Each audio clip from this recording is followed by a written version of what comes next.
Welcome to Big Blend Radio with your hosts, Lisa and Nancy, editors of BigBlendMagazine.com.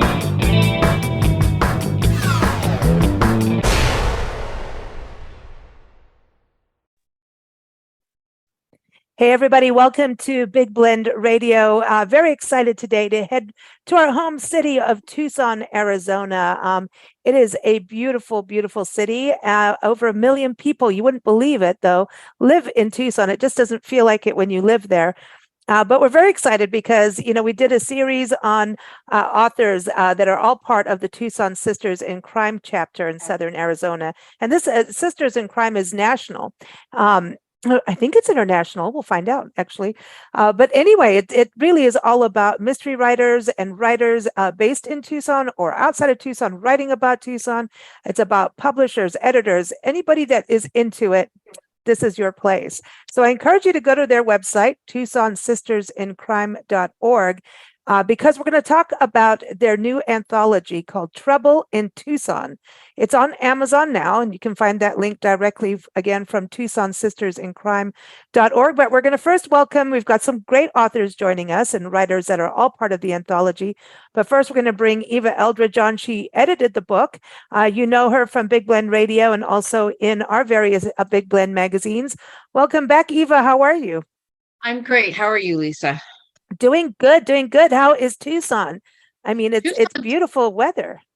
Well, it got really hot, really for a couple of days, and now it's back to normal. The wind was awful yesterday, but it's back to good today. So yeah, spring. We might have spring instead of summer. Well, we like spring. Spring in the desert is beautiful. Tell us a little bit about putting this anthology, where the idea came from, and then also because it's connected to what you call the Left Coast Crime. So how does the Left Coast Crime connect with the Tucson Sisters in Crime? Left Coast Crime is an organization that puts on a convention in a different city every year. They have to bid for, people bid for their cities to host it. And Tucson won the 2023 bid. And so somebody That's mentioned awesome. somewhere down the line, oh, let's do an anthology for Left Coast Crime. And I volunteered to edit it. And that's how that happened. Our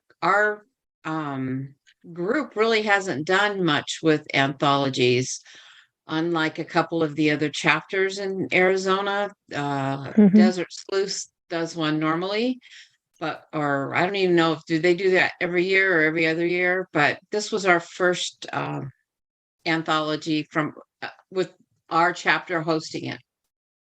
That's fantastic. I love it. It's a wonderful collection of stories. All will make you think. And also Cheryl Ryan is here as well. Cheryl did the cover. You can keep up with Eva. Go to her website, evaeldridge.com. But Cheryl's website is CherylRyan.com, and that's Cheryl with a C. Welcome to the show, Cheryl. How are you? I am good. How are you? Thank you for having me. Hey, it's great to have you here, and excited to talk about the cover too, because I think that's a huge deal, whether someone's at the, the Festival of Books, which of course Tucson is also home to and proud host of, a huge, huge event every year. But at the same time, if they're purchasing the book on Amazon, you still have to compete. So the front cover is always important, right? Yes. Image is everything. Yeah. And how did you come up with the cover? We love the Fox Theater, but why did you decide that would be the right one to use for the front cover? Just because it's got that sort of retro look to it. It just needed to, and it's gold and it's just gorgeous. I mean, it's, all I did was use something that is already gorgeous. I mean, how do you beat that marquee? Yeah. You know what I think too, and Eva, would you agree as well, is that it's a theater. So a theater is about telling a bunch of stories. It's a storytelling hub, whether it's being performed or people are doing readings. That is why I think the cover, other than it's beautiful, right, makes a good choice for an anthology, because you're going to go on a bunch of different rides when you read an anthology. Yep. And with this one, especially since one of our stories actually takes place in the Fox Theater, and that would be Amber's story. So it worked out perfect with that cover. Well, let's bring Amber on. Amber Leffler is joining us. Her story in the book is called Mariachi Mischief, and you can go to her website, Amber Dawn Leffler, and that's Amber with B-R-E, Dawn, and Leffler is L-E-F-F-L-E-R. So welcome to the show, Amber. How are you? Thank you, Lisa. I'm doing very well today. Hey, this is awesome. I hear that you like to compose silly songs for your cats. I do. I take I Muppet like you. songs. Yeah. Yes. I love that. So can you give everyone just a brief overview? Don't tell the whole story, right? Just a little snippet of what Mariachi Mischief is about. It is about a ghost who used to be a trumpet player in mariachi at the Fox Theater. And something happens that prompts him to realize he needs to let them know, hey, bring mariachi back to the Fox to ensure both their futures. I love it. I love it.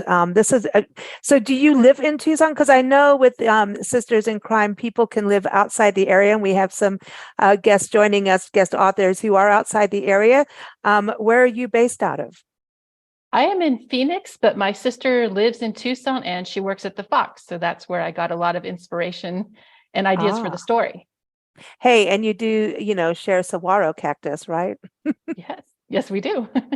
I love that. Well, speaking of saguaros, we've also got a lady, Janet Alcorn, joining us, and her book is Adam Carmona, her story, I'm so used to like everyone's full books. Her story is Adam Carmona and the Case of the Saguaro Ripper. Woo.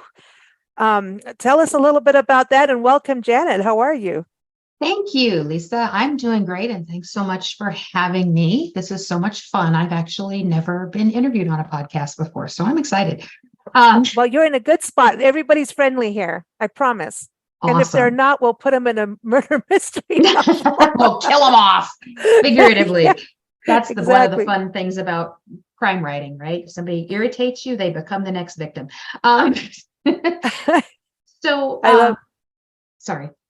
So Adam Carmona, in the Case of the Saguaro Ripper, is about Detective Adam Carmona, he's kind of an annoying goody two-shoes in a way, but he has his own issues and his marriage challenges and such. But I kind of made him there's this trope of the detective that's super troubled and drinks too much and all that. And I kind of made Carmona the opposite of that a little bit, but he still has his issues. But at any rate, he's head of a multi-agency task force chasing the most prolific serial killer in Tucson history, and so far not being very successful. And when he arrives, the story opens when he arrives at the scene of the Saguaro Ripper's latest killing. The details look the same as the last 5 murders until Carmona recognizes the corpse. Ooh.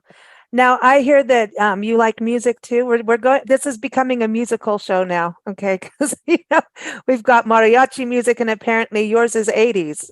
Am I right on this? Yeah, mostly. Almost anything 80s, but especially 80s metal. Diehard Def Leppard fan.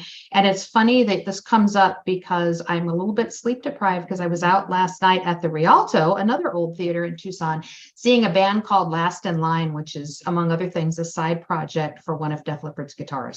So I was in the front row, and I even have a voice today, so it was fun. Oh yeah.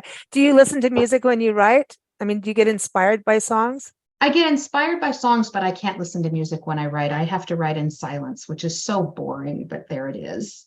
I love it. And everyone, janetalcorn.com is Janet's website.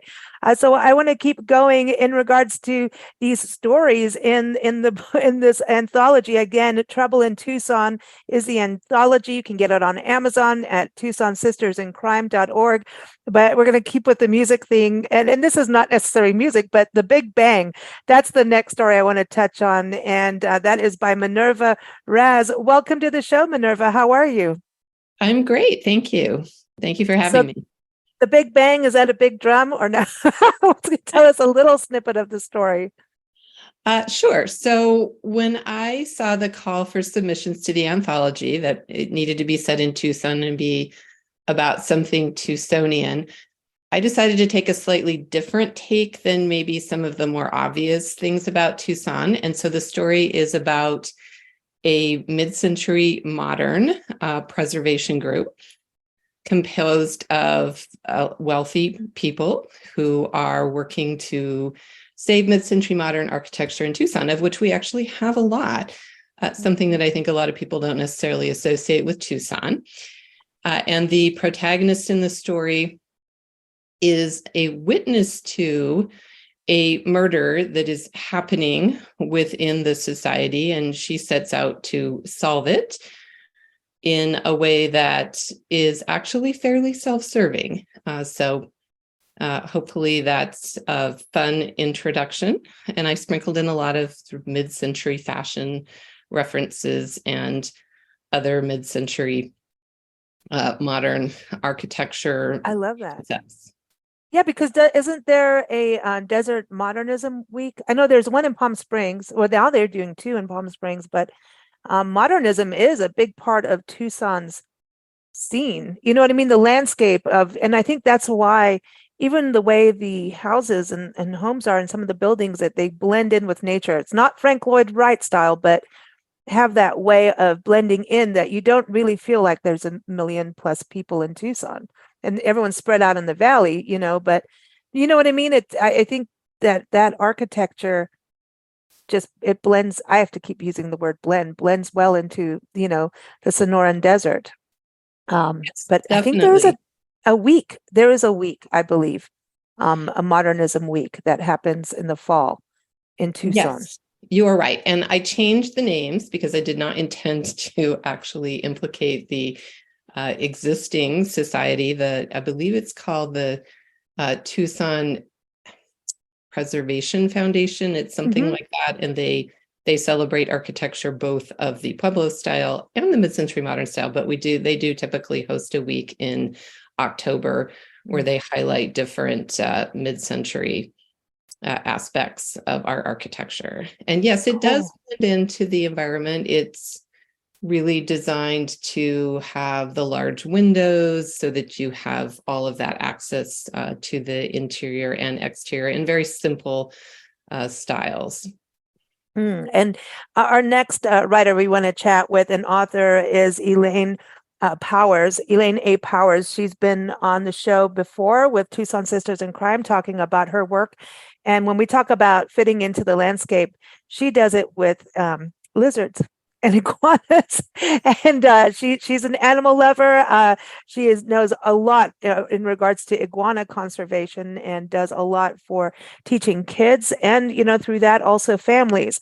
Her story in the book is called It's Good to Be Alive. It's based on a true story, and you can keep up with her at ElaineAPowers.com. So welcome back, Elaine. How are you? Thank you. I'm great. I'm glad to be here again. I'm used to seeing you with an iguana on your shoulder, like, well, on your whole body, because they're not small iguanas. Like the Tucson iguanas are different than some of the other ones that you write about, right? Well, this is true. The chuckwallas and the desert iguanas tend to be much smaller lizards than the ones I have as my household mates, which are green iguanas and rock iguanas. So they tend to be between 5 and 6 feet long. Do you talk to them? Of course. The native ones? I knew you did. Now, do they inspire you to write stories that, you know, involve murder? Like, okay. Actually, they do. You know, it's a lizard eat lizard world out there. So there's lots of treachery and murder and consumption going on. Oh, that sounds really good, Elaine. Nice. Consumption. That's a weird word choice right there. I like it. So tell us just a little preview of what your story is about in the anthology. Well, as a biologist, I tend to put a more perhaps animal slant on my stories. And so whereas most of the stories in the book involve people, that may not be true of my story. Oh. And I don't want to give too much away, but it is a true happening that happens quite frequently outside. Is consumption involved? Yes. and consumption is involved, yes. Okay. This is, you know what? I'm getting very interesting visuals here. I don't know what Cheryl's going to do for the next book cover, but I'm starting to see some weird things I need to talk to her about. Just saying. I love it. I want to bring our next guest, writer Chris Neri, on the show.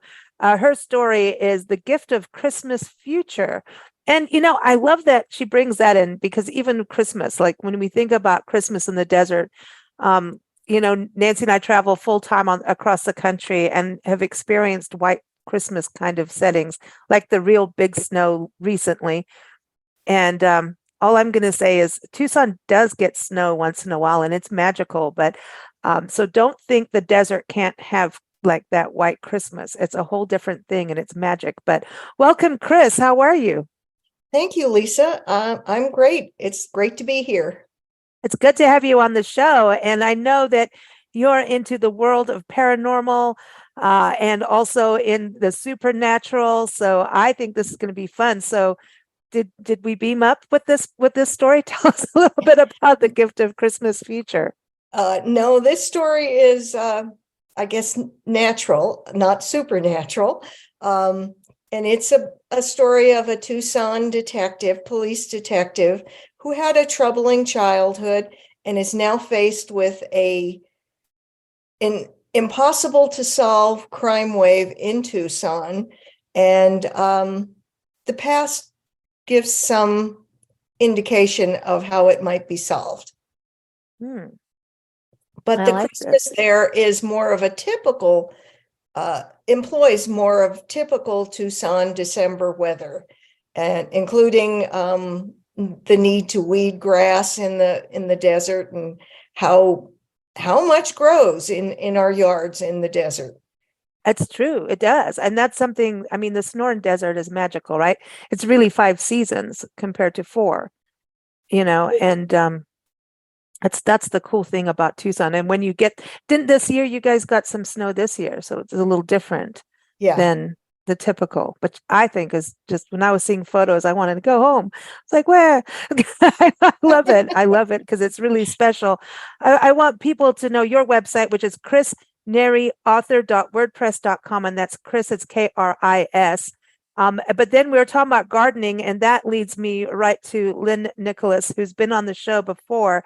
Lynn, her story in the book is Desert Bloomers Gardening Club. Now, listen, I know things happen in these gardening clubs, and if someone's going to bury, just saying, gardening clubs could go in any way, but you can keep up with Lynn at her website. It's lynnnicholaswrites.com, and that's LYNN. Welcome back, Lynn. How are you? I'm doing great, thank you. Well, the last time you were on the show, you were talking about your novel, Dancing Between the Beets. Do you have beets inside your garden?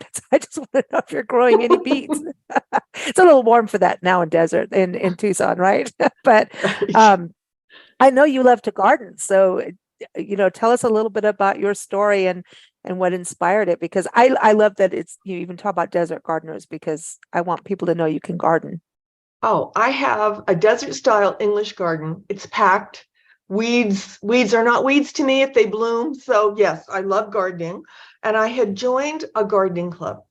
It was an online club, but you could meet in person. I have to say I'm not a joiner. So it went against the grain for me to join a club. I hear the word club and I think infighting and I think control, but I gave it a go. Well, there was a lot of infighting and control and I bailed out of it. And that club sort of inspired me. You know what they say, don't annoy the writer or you'll end up in a story and you'll be murdered. That's sort of what happened. But it went the opposite way. The person that should have been murdered wasn't. But anyway, Sisters in Crime does these wonderful meetings where they have speakers come in, and they did one meeting where a forensic scientist talked to us. And he started this whole line of chat about women and how when women commit murders, it's most often by poisoning. And then he started talking about plants, and he started talking about castor bean plants, which is a gorgeous plant, but evidently the bean is extremely poisonous and it looks just like a pinto bean. So between the gardening club, which I had just left with sort of an overbearing president of the club, and learning about poisonous plants, my mind just sort of started spinning. And Eva spoke to me about Sisters in Crime doing an anthology for Left Coast Crime. I'm just dipping my toe into crime writing. I've got one piece of flash fiction out there that was published. This is my first short story ever. And Oh, I had a lot of fun with it. I really had a lot of fun with it. I was very, very pleased when it was accepted. I think that's a huge deal. And I do want to touch on this with all of you. We have one more author I want to bring on, but because short story writing is actually, I think, sometimes harder, to be so like you have to, the editing process and, keep it fast paced. And when you're writing crime and mystery, that's even harder. Like you know what I mean? I think that there's a real talent to doing it and attention to detail. And yet you want that pace, so I really appreciate that. And we'll talk about that in a second. But next, I want to bring Conda Douglas on because not only do we have a Big Bang story, we have a triple dang. And that's what she writes about. That's her story in the book, Triple Dang, and apparently based on a bar experience. Now, I want to know about this bar. I'm all in because Tucson's got some good bars in there. Like you could do anything from a typical Southwestern style bar with margaritas to like go to Hotel Congress, or then you could who has the best Bloody Marys in town, as I recall. And then you could also turn around and go to a tiki bar and have a really cool tropical drink and feel all tropical and happy. So Tucson has some interesting places for sure. So welcome, Conda. How are you? I'm good. Hey, I'd like a cocktail now, and Eva knows that. That's true. I'm not too sure you could get a cocktail at the bar I write about. Uh-oh. You could get a beer. Oh, it's one of And those. Oh, and is it cash only or are credit cards accepted? Credit cards are accepted because it is a Oh. modern bar, but it might as well be from the 1800s. And it comes from my experience. I'm now in Idaho, but I lived for many years, not many years, but I lived for years in Tucson. And I was a film editor and I went out on cruise, and it was the end of the day and we were desperate for food and drinks. And we went into this bar that was in the 1800s, it would have been called a bucket of blood bar. Mm-hmm. You can call it a dive. A saloon, a dive saloon. Yes. Perhaps there were some bikers there, and our cameraman said, "Oh my God, we're dead, but at least we'll have a good burger and beer before we die." And everybody laughed.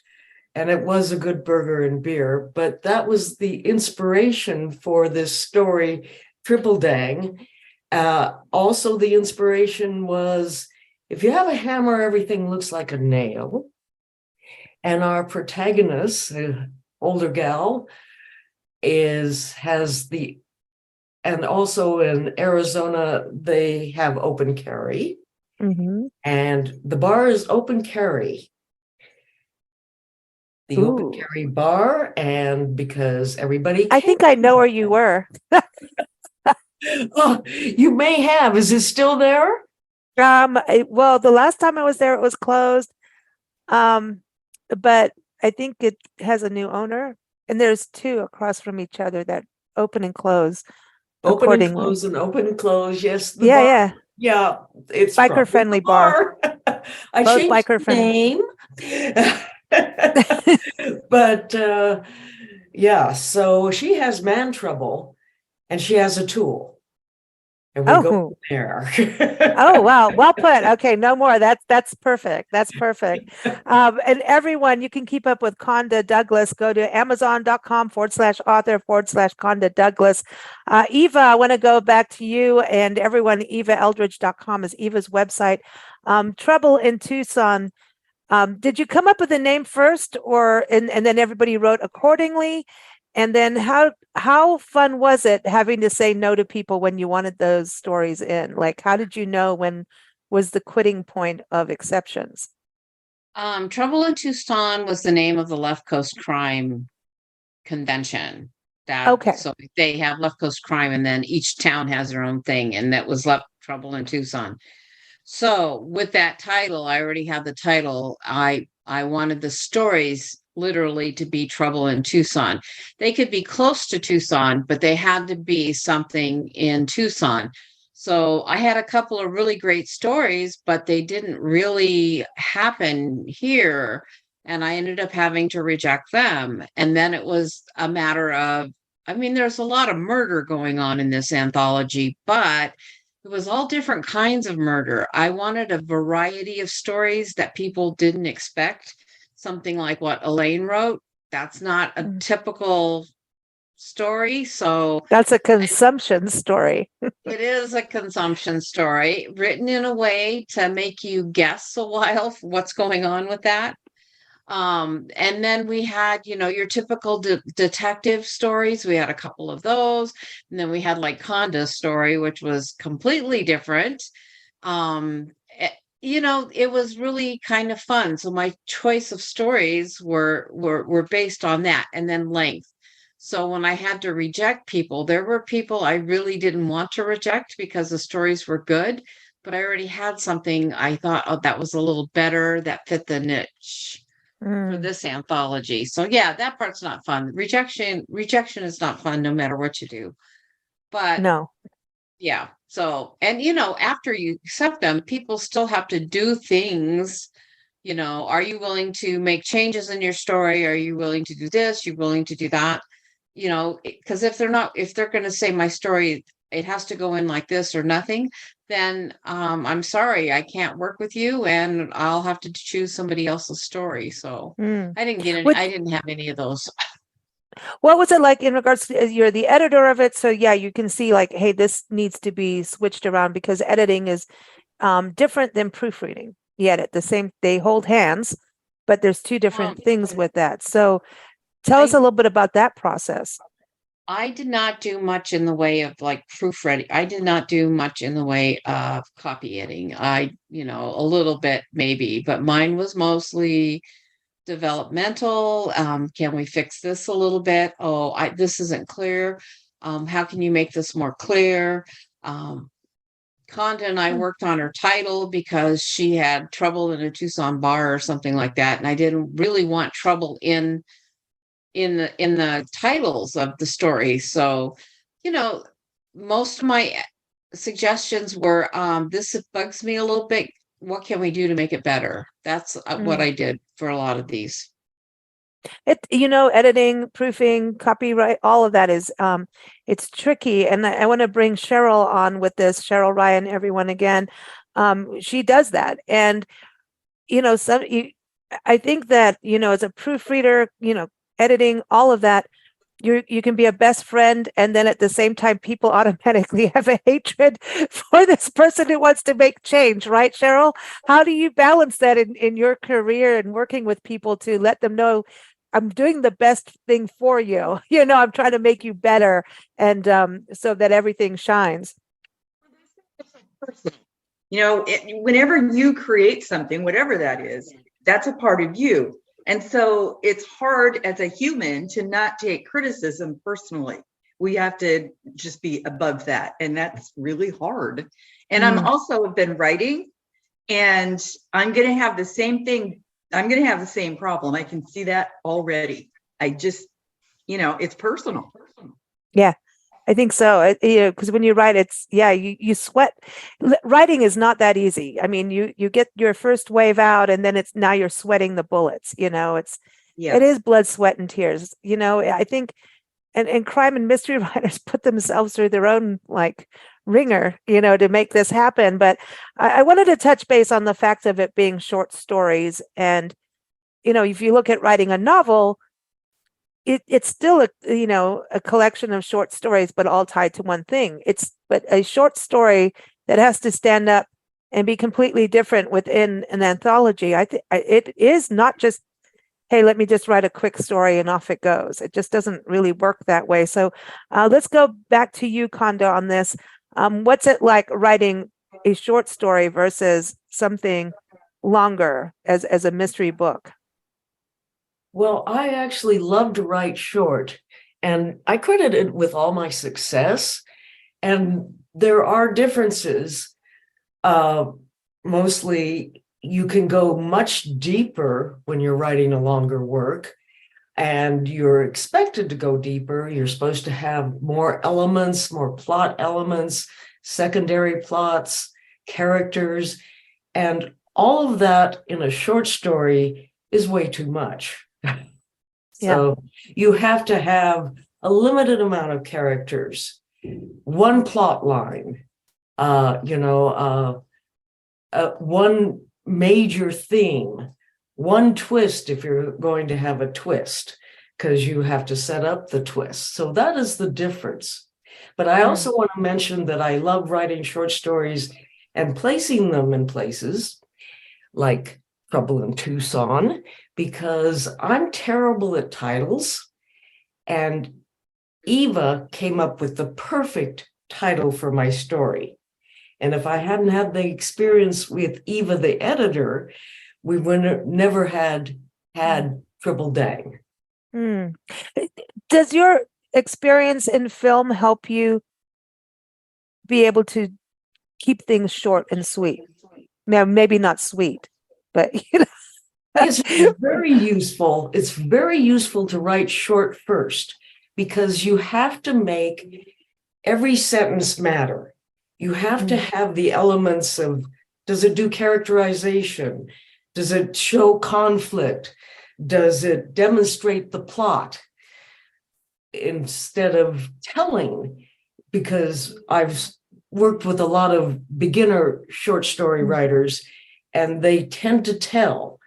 So you really have to work to show, and everything has to have meaning, which it's like dialogue. You have to make sure, though, that dialogue shows something. Absolutely. Absolutely. I want to go to Janet. Again, Janet wrote Adam Carmona and the Case of the Saguaro Ripper. But Janet, I know that you also do a podcast, that you also have been doing a lot of short stories. What are your feelings on writing short stories versus like a thick novel? Like if you're going to write Gone with the Wind. Well, I have one mostly finished novel manuscript and another one that I refer to as the revision from hell, which should tell you something. I love writing short because it's a lot closer to instant gratification than writing long. In addition to everything Conda said about short stories as a form, and I love reading them as well as writing them. But I can get a short story done in a reasonable length of time and go from concept to completed and submitted. I struggle with novels. I enjoy working on a novel, and I enjoy that, you have this bigger canvas and you can, you have your subplots and deeper characterization and all this fun stuff. But for me, because I'm a little bit of a slow writer, it takes me forever and I get lost in the tangles, and then I get sidetracked because work takes over my life or something, and then I forget where I was. With short, I just have that feeling, that reward, right? Of it's done. Move on to the next thing. And it's a lot of fun.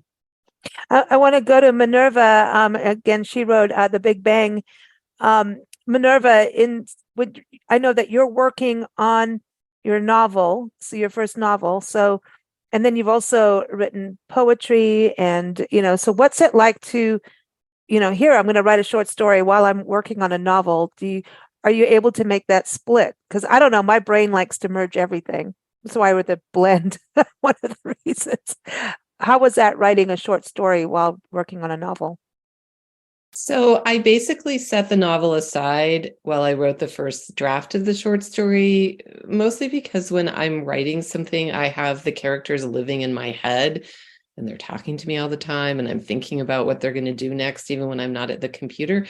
And it would just be too crazy to try to do that with different works. So I wrote the short story, and then I went back to the novel, which I'm working on now. I actually have 2 novels I'm working on, and that's also requires me to put one aside and pick up the other one, which is maybe a little bit crazy, but that's how my process goes. Hey, you got to do what you got to do. Yeah. And what works for you. Chris Neri, who wrote The Gift of Christmas Future and Trouble in Tucson on the Anthology, is a writing instructor. Writing, not a writing, like horse riding, because you think of Tucson, you think horses too.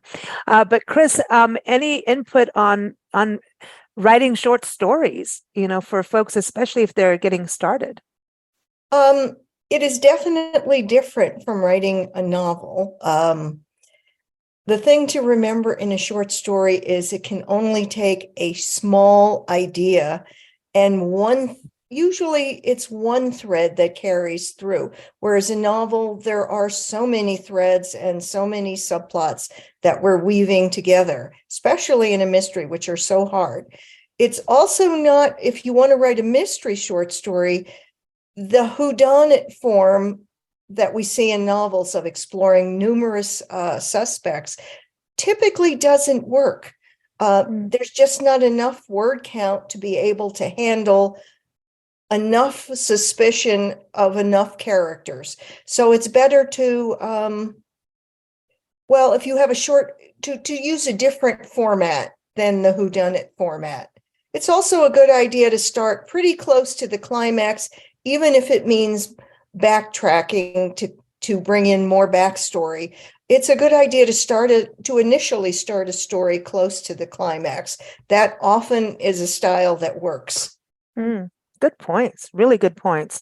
I want to also go back to Elaine, because Elaine used the word consumption, and this is going to stay with me for the rest of the day. Consumption.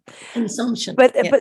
but it's important, because when you think about short stories, about your word use, right? And you don't want to use the same things over and over. Like, we do a lot of travel and food writing and stuff like that. And how many times are you going to say delicious? And then how far are you going to go in word usage that people have no clue what you're talking about? Like, really, you're going to make me do the dictionary?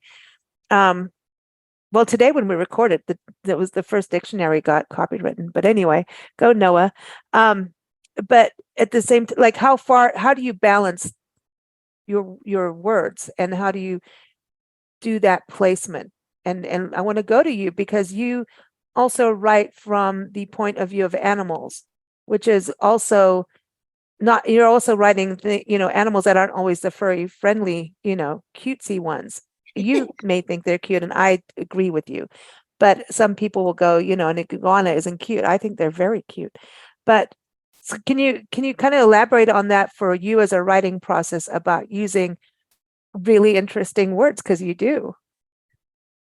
Well, this is true, because I have the two kinds of writing where I'm educating about science. And so then I will use a correct scientific term. And if I need to, then I'll provide a little bit of an explanation as to that meaning. But in writing things like this short story, I had to work to come up with words that were appropriate to describe a human as well as non-human beings. So it's kind of, we anthropomorphize animals a lot, and that helps. But you try to choose words that are intriguing, maybe not so clear-cut, but appropriate for the use I have in mind. So it's a very creative process.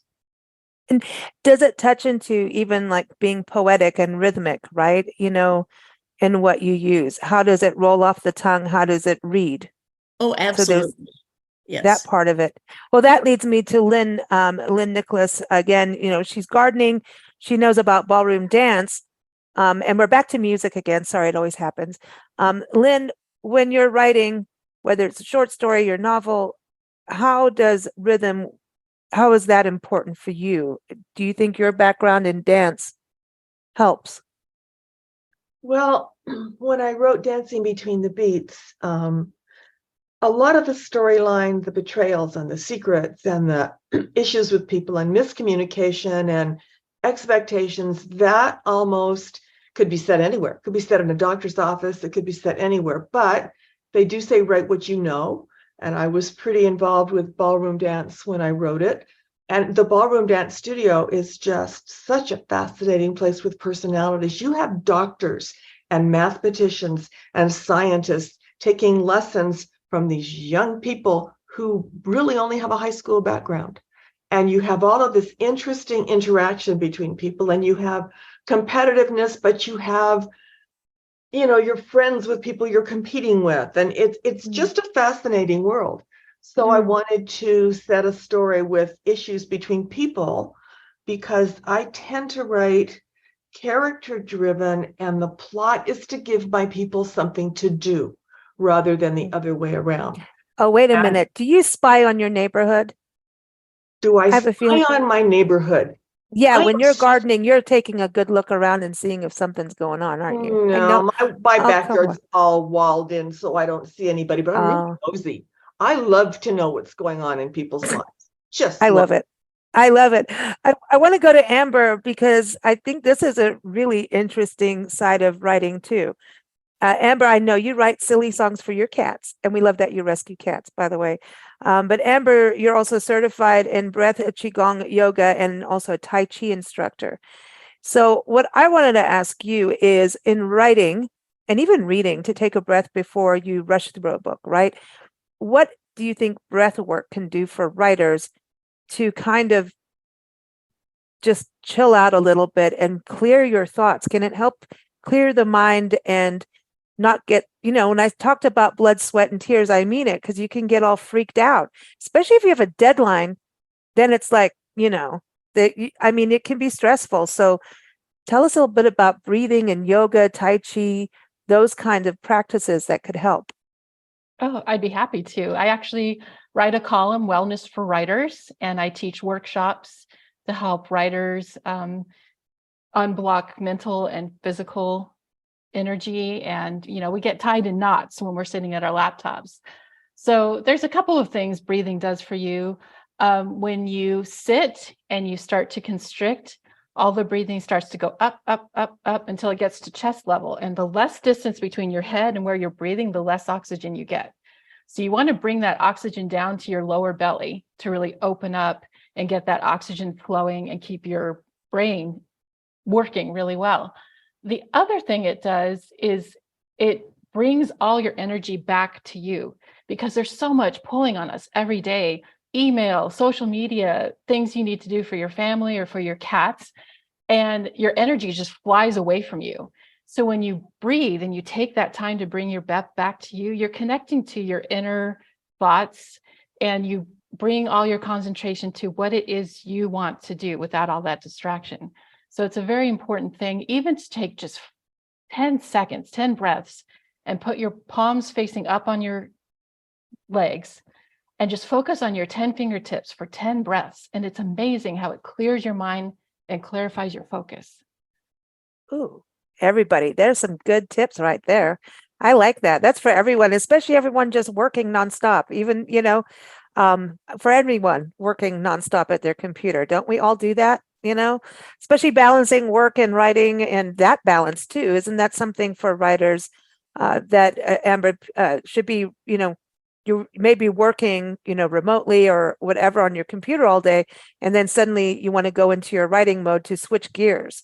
I always battle with that, being outside, maybe doing filming or whatever. I'm doing all the outside connecting with people work, and then I'm supposed to go and shut up and write, and I can't, because I'm in talkie mode. It's even hard to do a podcast and then for me to go and do quiet stuff. Anytime you switch tasks, it takes 10 seconds for your brain to sync over to the new thing. So if you take that 10 seconds to just breathe and bring your focus back to yourself, no matter what you're doing, creatively or your day job, it really helps. Wow. Good stuff. Good stuff. I want to thank you all for joining us here on Big Blend Radio to talk about Trouble in Tucson. The anthology is out now, so you can go to TucsonSistersInCrime.org. And if you're interested in crime and Tucson, I suggest you become a member, and all the information is there. Again, it's on Trouble in Tucson is on Amazon. I want to go through and give everybody a chance to say goodbye and let everyone know what they're working on now, so you can keep up with them and also find out how to follow them. So let's start over with Chris. Chris, again, she wrote The Gift of Christmas Future. Chris, what is next for you? And tell people how best way for them to keep up with you. I have a new novel coming out later this year called Magical Mushrooms, and it's part of my paranormal series. And it's lots of fun. And the best way is to follow my blog on my website, or sign up with Southwest Word Fiesta, since I'm in New Mexico, since I am on the steering committee of Southwest Word Fiesta, and I send my news through that. Oh, wow. And where is that fiesta based in New Mexico? It's based in Silver City, New Mexico. That's what I thought. Yeah. Cool. Yeah, it's a nice book festival. Yeah, that is fantastic. So yeah, you know what? The Silver City is like an art community, and we love it there. It's right around the corner from Tucson, so that makes good sense. It's wonderful, yes, and so I get to live in a small town and visit a big city whenever I get a chance. That's awesome. That's awesome. Conda, let's go to you in regards to what you're working on now and how people can keep up with you and follow you. Yeah, I am working on the second of my short story collections, Mild West Mysteries 2, 13 more stories of murder and mayhem. And it'll be released at the end of May. And you can find me on my Amazon page. Okay, so everyone, Conda Douglas is the best place to go on Amazon to find her there. Minerva Raz, again, the author of The Big Bang in the Tucson book, the Trouble in Tucson Anthology. Minerva, what's coming up next? Your novel, or do you have more short stories coming out? And how can people keep up with you? So I have a novel that's going through sort of a second draft review with a writer group I'm part of. It's a cozy murder mystery. I have it conceived as a series. It's set in Hood River, Oregon, which is a place where I have my second home. So it's not set in Tucson, about a group of ladies who found a cat rescue. And I'm hoping that will be picked up by a publisher at some time in the future. Don't normally write short stories, but I'm hoping to write some more of them. This was a fun experience, and I am just launching a website, so hope to have that up shortly. It would be minervaraz.com. Awesome. Janet Alcorn, again, everyone. She's writing about the Saguaro Ripper. I like that name, by the way. Adam Carmona. Janet, what's coming up next for you? I am revising my second novel, which is a domestic suspense about a young lawyer who returns very reluctantly to her hometown to say goodbye to her unpleasant and dying father, and ends up getting pulled into a quest to find her best friend from childhood, and ends up crossing paths with a serial killer. Dang. I know. Lots of drama. So is Janet Alcorn the best place, janetalcorn.com, for people to find you? Yes, I am on Facebook and Twitter and Instagram as well. All those links are on the website, but I blog regularly, mostly weekly, sometimes more than that. And I try to be funny. So if you like wacky sense of humor and childish humor, I'm your girl. And Def Leppard. Yeah. So stop by. All right. So Elaine A. Powers, again, it's ElaineAPowers.com. Elaine, do you have more consumption coming up?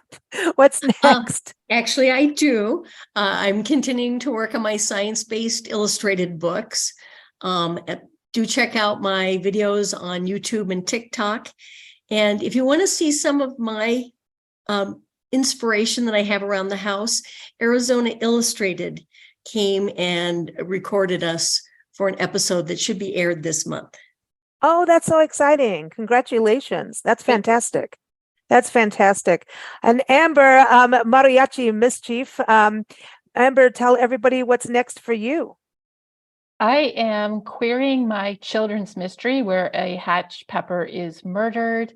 The vegetables are all suspects, and the detective is a quail chick named Maisie. Seriously? So, this is cool. Yes, and it's a set, I love of course, it. from my backyard. And For people to find me, I'm on Instagram, but the best place really is my website. I have a newsletter where you get essays about what's happening in the sky, earth, or water around my neighborhood and in the desert. So you can sign up there. You can also find articles on wellness for writers. And if you're interested in Tai Chi, you can sign up. It's free through Ability 360 anywhere in the country. So love to see you in class. Awesome. And, awesome. So AmberDawnLeffler.com, and that's Amber's AMBRE, DawnLeffler.com for Amber. Let's go to you, Lynn. She's in the garden, I know. I'm digging up bodies. No, I'm kidding. But Lynn, what's next for you? Well, if you go to my website, lynnnicholaswrites.com, it opens to my blog. And my last blog post, most recent, sort of explains why I'm not writing right now. I'm in the garden. I just can't focus in the spring. I can't stay indoors. So I've made myself go through my files. I'm going through my in progress, rework, revision files. I mainly write flash fiction. I'm probably going to continue with some more pieces of flash fiction and try to come up with another crime-related story. I want to use the parrot that I used in a draft novel that I never took to publication, but there's some fun stuff in that novel. But yeah, right now, I'm sorry, people, I'm in the garden. I love it. I love it. And parrots are cool. Yeah. I knew a parrot that lived behind a hotel, and every time the hotel owner went out, the parrot told her to shut up. It was great. We would sit and time it. You'd just hear, shut up. Shut up. And we're like, this is fantastic. It was a good timing. Parrots are fantastic. They are. Cheryl and everyone, CherylRyan.com is the website. Cheryl, what's next for you? What are you working on? Which is what I should be doing. I am actually writing more than I should be doing. And I'm going to submit to an anthology. And it's completely out of my comfort zone. So that's what I'm doing. Right on. Good for you. That's very cool. Eva Eldridge, the editor and also a writer who's also been published in Sanskrit. Again, her website is evaeldridge.com. You can read her articles and listen to past podcasts on Blend Radio and TV.com. Also, nationalparktraveling.com. Most recent article is about Fort Windy, which is Fort Union up in New Mexico, National Monument. And Eva, what is next for you? I am going to go to grad school to learn publishing. Right on. That's huge, man. That's a big task. That is. Would you like us to send you? Helped. We'll send you care packages. We're studying. Well, I'll be here at home. It's a low residency program, so I only have to be in Colorado a couple of weeks a year. And I think the anthology has helped me define what I want to do more, because my writing isn't, I like writing for you guys, and you're the one who really pushed me into travel writing, and it's turning out to be something I actually enjoy. And I'm not all that creative when it comes to telling a huge, a story. I can do short stories sometimes, but some of you guys are much better storytellers than me. So I'd rather play with the publishing. Ah, interesting.